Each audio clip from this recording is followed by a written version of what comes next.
Jesse, Teddy, congratulations. You boys have made it to the final round of this competition. Now, when you showed up here, we had you make fossil Damascus. Now we're sending you back to your home forges to recreate something with a little bit more recent history. This. This is a Musketeer's Rapier. Oh, dear. I told my wife before I left, the one weapon I did not want to build was a rapier. Yeah. Good luck, gentlemen. We'll see you in 4 days. I'm speechless. Good luck. Holy crap. It's day one, and I get to build the Musketeer Rapier. So I'm using 5160. It's tough, it's springy. The rapiers, since they're so thin, they are meant to flex a little bit, so that's what we're going with. So today my game plan is to hopefully get the blade roughed out. That will allow me to spend a lot of time working on the guard, making it elaborate. But right now I'm really glad I have long arms. So I'd love to give the judges something that they want to stare at just as much as they want to use. I've got the entire blade shaped, it's beveled. I'm satisfied with where I'm at. Day one, I'm taking on the Musketeer Rapier. I'm gonna go with bar stock size of 80 CRV2, super strong, should hold up very well to the testing. That's gonna be the hardest part because I don't know what it has to survive. Hey, I'm about 40.5 inches total length, which gives me plenty of room for error. I think I'm gonna start working on the fuller.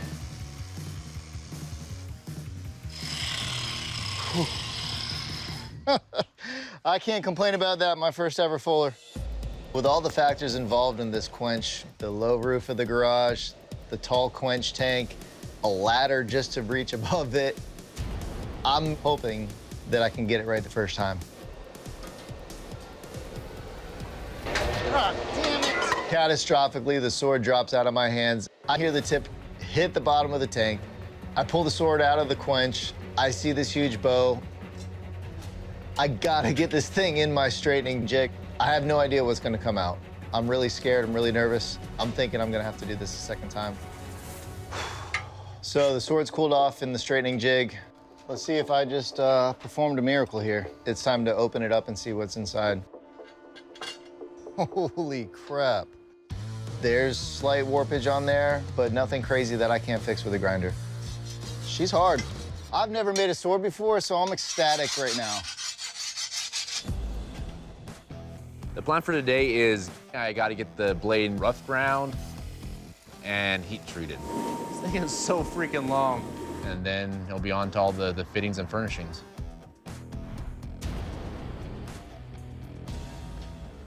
It's not biting, it's not skating quite right. I realize I have to requench, I have to reharden this.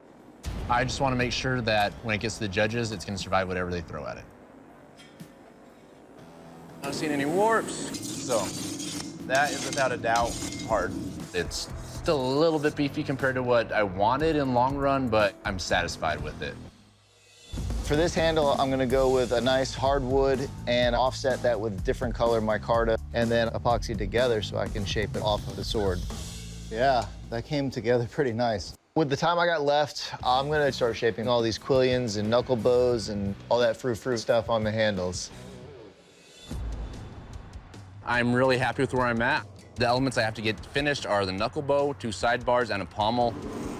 There's your knuckle bow. The fit and finish that I'm gonna put on it is gonna look rugged, but clean, pretty, and just overall well-constructed piece. $10,000 worthy, no doubt. Dry fit up in place, it's looking good. At the end of the crossguard, I have 2 quillions that, dragon fingers, claws, that should be clutching a gem or 2. They look dragon-esque. That's done. It is a little bit heavy for what I was aiming for, but it has good balance. So overall, I'm really happy with how this sword turned out. Today's gonna be all about fit and finish and completing this sword. The blade itself, I'm pretty much happy with the geometry of it, but I want to see if I can remove some weight at the tip. I want Doug to be swinging that thing all over the place and having a good time with it. But now that everything's permanently affixed, just gotta clean it up, sharpen it up a little bit. I can't wait to see the judges test this thing. All right, bladesmiths, welcome to the kill test. I'm gonna take your rapiers and deliver some killing slashes and thrusts on this big carcass. For these Musketeer swords, it's time to find out if you're all-for-one champion or one for all the runner-ups. Jesse, you're up first. You ready for this? Let's cut some bacon. All right, let's do this.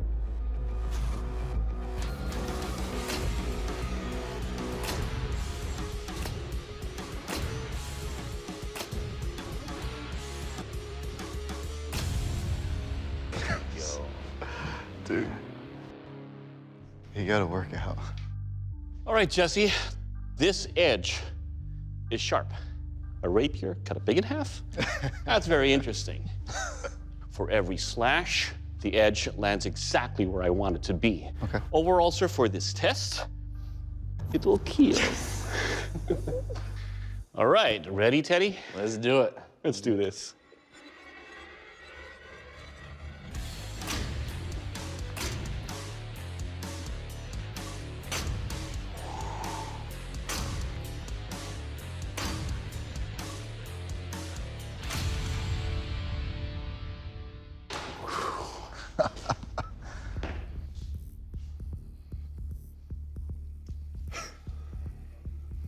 All right, Teddy, your edge. When you're slashing with the razor's edge that you have on your blade, it slices easily and deeply on this big carcass. Your weapon, sir, will kill. Awesome. Nice. All right, gentlemen, it's time for the strength test, a little thing I like to call the Wheel of Pain. Now, a rapier needs to be a fast, light, flexible weapon.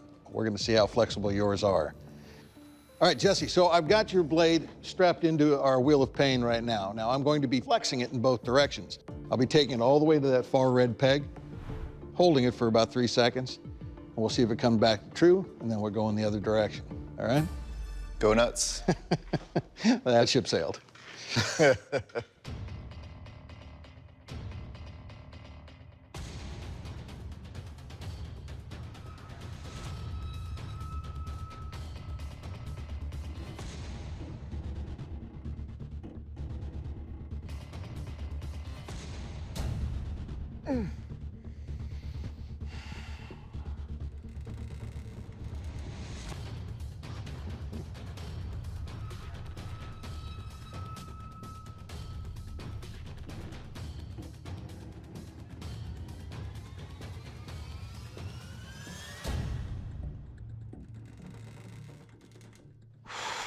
It's back to true, dude.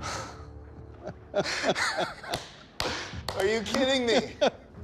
Okay, Jesse, first off, remarkable. I mean, there's a lot of weight in this blade, a lot of mass. So to have it flex the way it did and come back virtually to true, this blade is still straight enough to fight with, which is excellent. Thank you. Good job. Thank you. Teddy, you ready for this? Let's do it.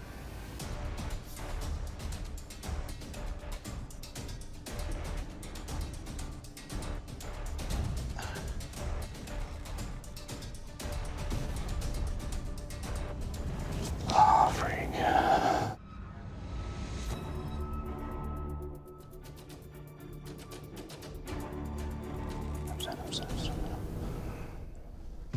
Holy crap.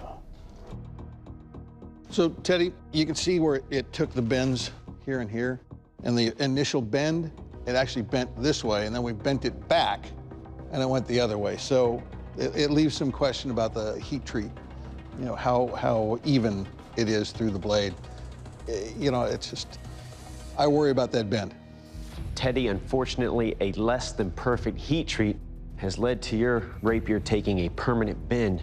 Now, this is gonna affect accuracy when it comes to the use of the weapon in our sharpness test. And for that reason, this is a catastrophic failure, and you cannot continue with this competition. Come on forward, my friend. Good job, brother. I'm definitely not happy. No one enjoys having anything they build not work properly. I've had a blast. I've made a few good friends. I've been able to take time and build something I otherwise wouldn't have built, so the experience has been great. Jesse, congratulations. You are the Forged in Fire champion, and that is the title that comes with a check for 10 grand. Good job, brother. I'm on cloud 9. This is probably the most fun I've ever had doing hard labor. I proved to myself that I'm capable to do a whole lot more than I thought I could.